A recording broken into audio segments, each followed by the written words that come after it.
Merci à Paul, oui, pour cette plongée historique particulièrement vivifiante dont on a besoin, et on mesure à quel point justement nous sommes dans une situation où l'école connaît un projet politique absolument dévastateur.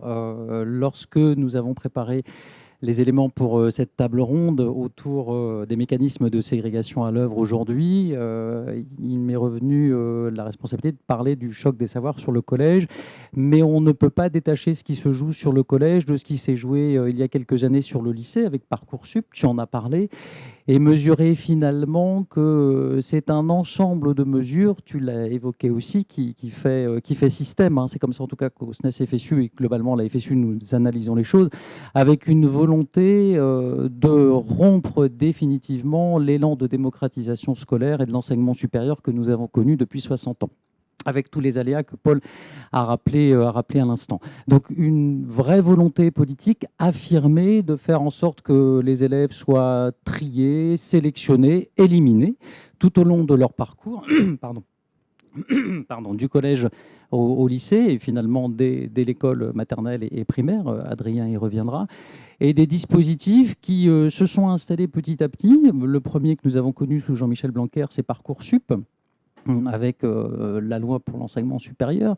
une loi qui a installé l'idée que l'enseignement supérieur pouvait trier les candidats aux études supérieures, là où il y avait une liberté d'accès à l'université, qui s'est articulée avec la réforme du lycée, là aussi, dont les effets ont été analysés par nos camarades du secteur lycée. Je pense notamment à ce que dit Claire Guéville régulièrement, les éléments genrés, les éléments sociaux qui sont à l'œuvre dans tous les mécanismes de sélection, dans le choix des spécialités, sur le cycle terminal, mais aussi la réforme de la voie professionnelle qui a transféré aux entreprises toute la dimension de formation professionnelle vers les entreprises, qui sont censées apporter un meilleur contenu, une meilleure réflexion, de meilleurs savoir-faire que les lycées professionnels eux-mêmes. Cette logique est à l'œuvre depuis maintenant plusieurs années et est en train de se diffuser sur le collège avec la mise en place des groupes de niveau. Il y a une véritable volonté de faire en sorte que tous les jeunes n'accèdent plus aux qualifications, n'accèdent plus à l'enseignement supérieur, et finalement que toute la population n'ait plus besoin d'avoir cette élévation des qualifications que nous défendons à la FSU. Là où nous sommes dans la volonté de faire que tous les jeunes accèdent à l'enseignement supérieur, en tout cas et une insertion réussie dans le cadre professionnel, soit des citoyens, des citoyennes émancipés, il y a une volonté pour le gouvernement d'interrompre cet élan de démocratisation par tout un tas de dispositifs qui déjà se sont installés. Ils se sont installés depuis plusieurs années maintenant, lorsque des gouvernements de gauche défendaient notamment le bac+3, bac-3. Ils ont déjà installé dans le paysage l'idée que tous les jeunes n'avaient pas vocation à poursuivre leurs études et qu'il fallait les sélectionner, sans le dire aussi crûment.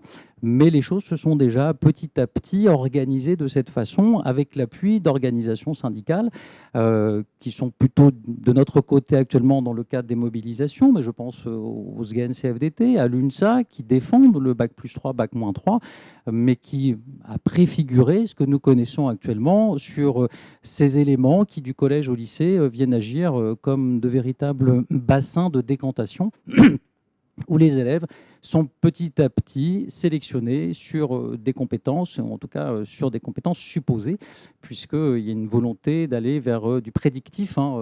Les camarades qui sont en lycée mesurent bien que sur les fiches de Parcoursup, par exemple, on doit poser un avis sur les réussites du jeune dans l'enseignement supérieur, alors qu'il n'est encore qu'en terminale. Un élément important pour nous depuis Blanquer, c'est un basculement de la haute hiérarchie de l'éducation nationale, qui désormais est en accord avec ces mesures.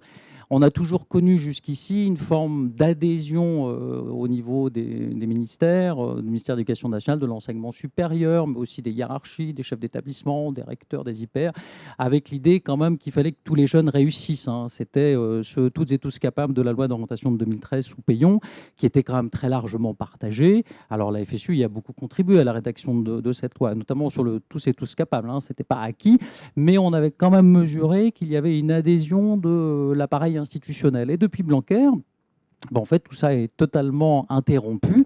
Et l'idée qu'il y a de sélectionner les jeunes est quelque chose de tout à fait accepté par la plus haute fonction au niveau du ministère. Toute la fonction, les hauts cadres du ministère de la fonction publique que nous rencontrons régulièrement sont vraiment dans cette idée. Un récent entretien que nous avons eu avec la DGESCO nous parle par exemple qu'en France, l'orientation est libérale, au sens que les familles ne sont pas entravés dans leur choix d'orientation jusqu'à la terminale. Donc évidemment, on conteste cette approche, mais ils sont quand même dans cette idée qu'il y a trop de choix par rapport à ce que la France peut financer au niveau de l'éducation nationale, et ça, c'est un cadre de la DGESCO. Donc il y a une adhésion très forte de l'ensemble des cadres de l'éducation nationale à cette approche. On a découvert après coup, mais un rapport du Conseil supérieur des programmes, donc qui normalement doit travailler les programmes, mais qui s'est intéressé à la mise en place des groupes de niveau. Alors, ce n'était pas au moment où Attal a commencé à en parler, c'était bien avant, c'était au printemps 2023. Ils ont réfléchi à un cadre de mise en place de la différenciation structurelle dans les collèges, et ils adhéraient complètement, quand même le Conseil supérieur des programmes, l'inspection générale, ils adhéraient complètement à l'idée qu'il fallait trier les élèves selon une organisation structurelle qui allait les mettre dans des cases dès les classes de 6e et de 5e. Donc il y a une adhésion très forte à cette idée finalement que, eh bien oui, c'est normal de trier les élèves, les compétences sont déjà installées, il faut savoir trier le bon grain de livret.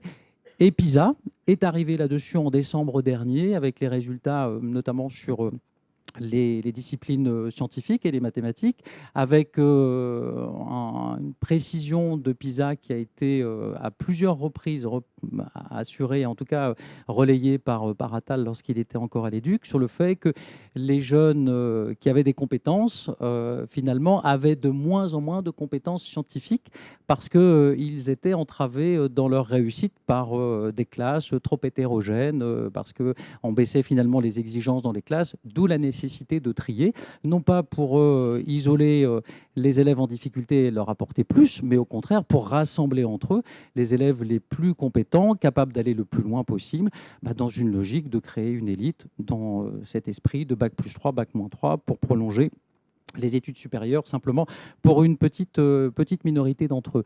Je reviens sur ce que disait justement le Conseil supérieur des programmes.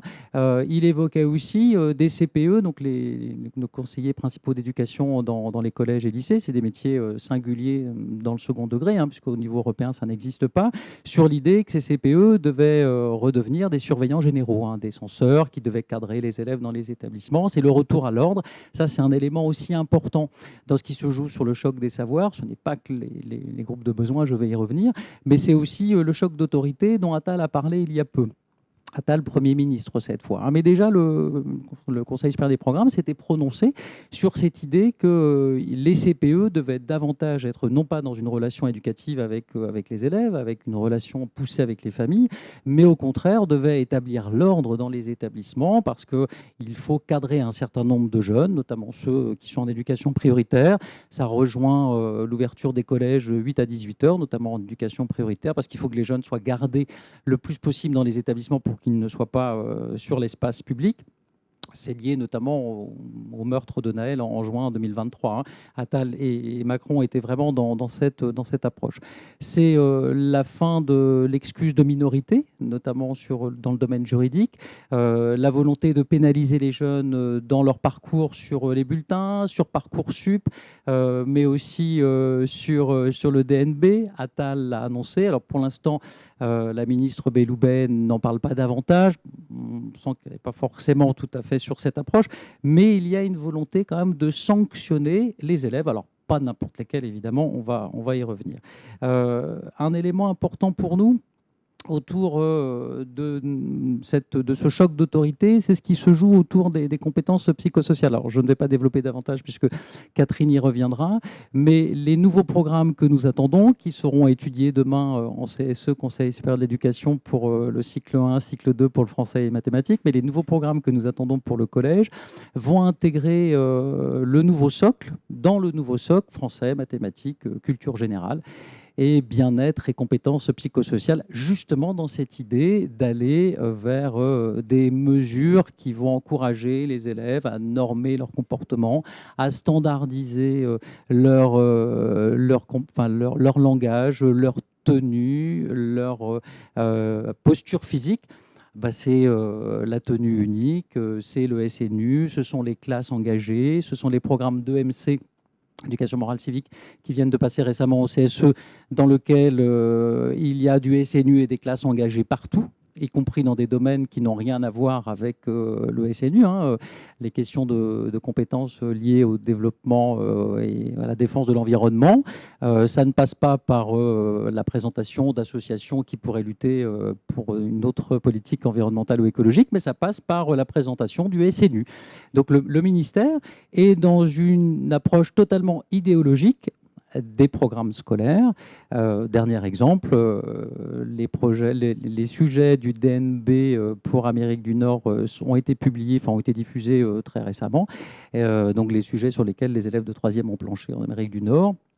Pour l'EMC, ils avaient un dépliant du SNU à commenter. Donc, ils devaient s'imprégner de ce que le gouvernement vantait au titre du SNU dans le cadre de l'engagement. Et ça, c'était dans le cadre d'un examen, le DNB, sur lequel les élèves devaient forcément adhérer, puisqu'on ne leur demandait pas de critiquer, mais de repérer un certain nombre d'éléments qui faisaient pour le ministère une priorité. Donc, pour nous, on mesure bien que cette idée d'encadrer la jeunesse, c'est pas n'importe quelle jeunesse, c'est bien la jeunesse des classes populaires qui se trouve plus particulièrement dans les collèges et lycées publics.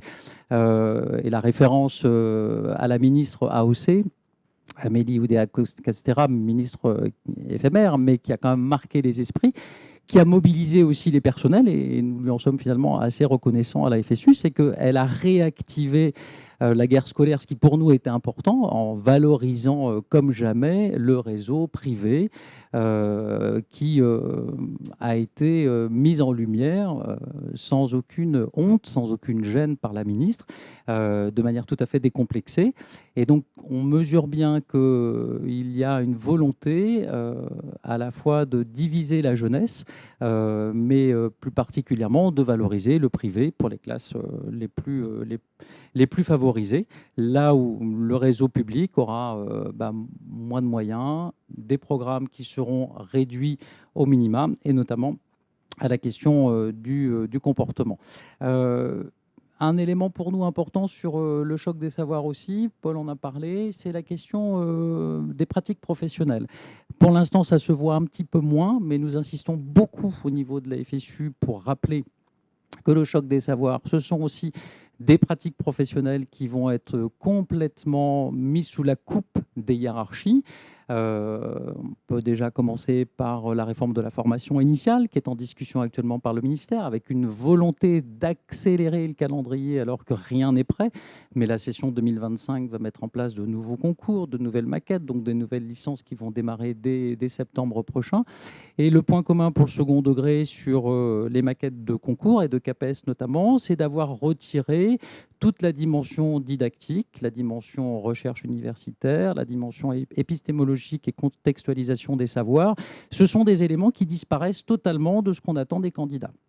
Donc, ce n'est pas la peine de leur demander de commencer à réfléchir à leur métier, puisqu'ils ne devront plus penser leur pratique professionnelle lorsqu'ils seront en activité. La formation qui va leur être proposée par les ENSP, les Écoles nationales supérieures du professorat, seront à la main de l'employeur. Ce ne sera pas une formation universitaire. Il y a une volonté de décrocher la formation initiale de l'université, de la recherche, des INSPE. Donc des formations qui seront à la main de l'employeur, et on va aider les entrants dans le métier à utiliser les guides pratiques, les vadémécum, Les évaluations standardisées, puisqu'elles arrivent partout. On vient de découvrir elles sont créées à la rentrée en 5e et en 3e. Donc tout le collège aura des évaluations standardisées, en plus de ce qui se passe en seconde, pour le second degré. Mais aussi d'appliquer les manuels labellisés, je pense qu'Adrien y reviendra, d'appliquer aussi les applications sous intelligence artificielle qui vont créer, avec des liens autour des neurosciences, des exercices adaptés aux élèves dans le cadre d'une différenciation qui ne sera plus à la main des personnels, mais qui sera à la main de l'application numérique. Donc tout ça, c'est une remise en cause de la professionnalité enseignante, c'est un cadrage des libertés pédagogiques avec la volonté de faire que le chef d'établissement soit à la manœuvre et l'organisation des groupes de niveau en collège. On voit bien le brassage, tout ça, je vais le détailler. Et bien dans cette approche que le chef d'établissement est le premier.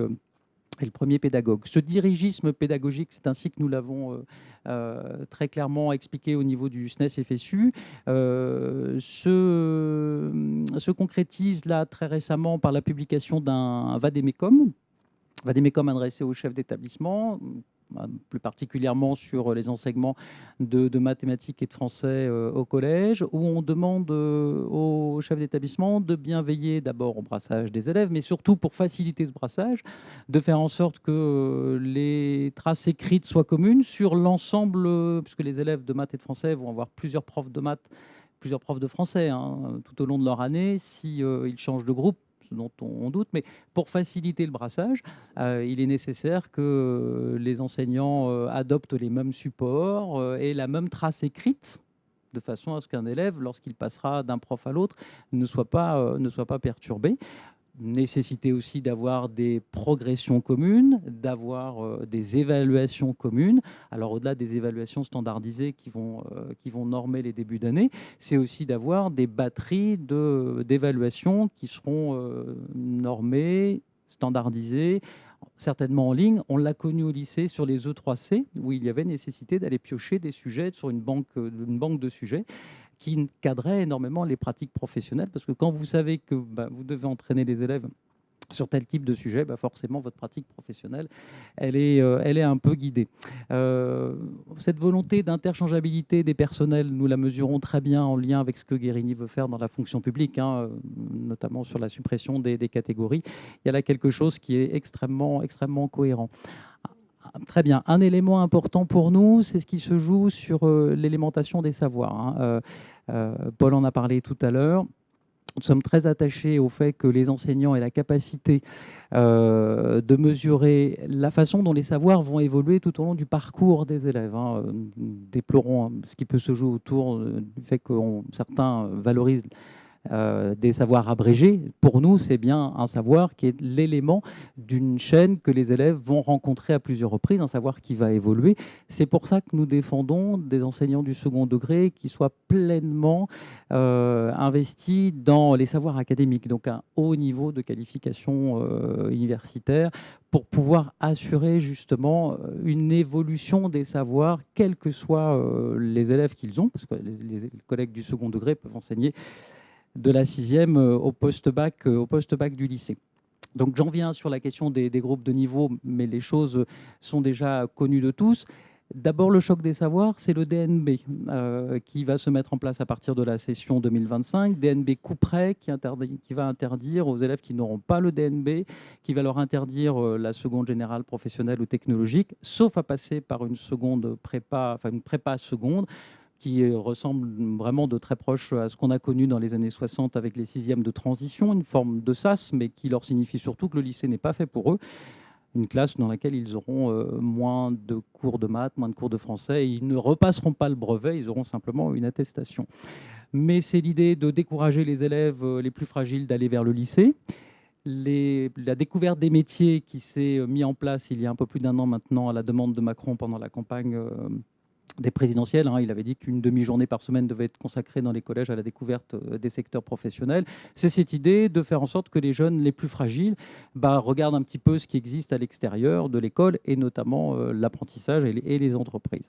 Et puis enfin, la mise en place de ces groupes de niveau qui pour nous, c'est une hérésie la plus absolue. Les élèves ne seront pas en mesure, lorsqu'ils seront mis en place, qu'on lutte énormément évidemment pour ça, c'est pas mon propos, là ce matin, mais on sait que les élèves ne pourront pas changer de groupe avec des évaluations communes pour valider des progrès des élèves.